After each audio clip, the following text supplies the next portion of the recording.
ఈయన ఈ గ్రూపులన్నీ గుడ్ల గుబలాగా గుడ్లు అప్పగించి చూసేది ఆయన కోసమే. ఆయన అంత పెద్ద ఫిగరా? ఆయనేం పెద్ద ఫిగర్ కాదు, ఆయనకు 3 ఫిగర్లు ఉన్నారు.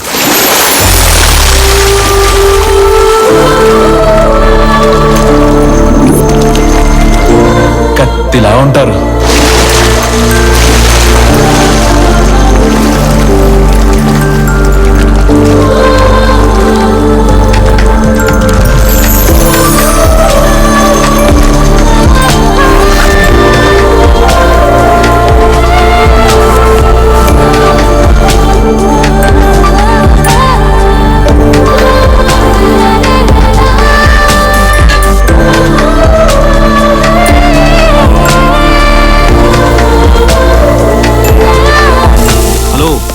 పాలు పొంగుతున్నాయి, నీళ్ళు జల్లు.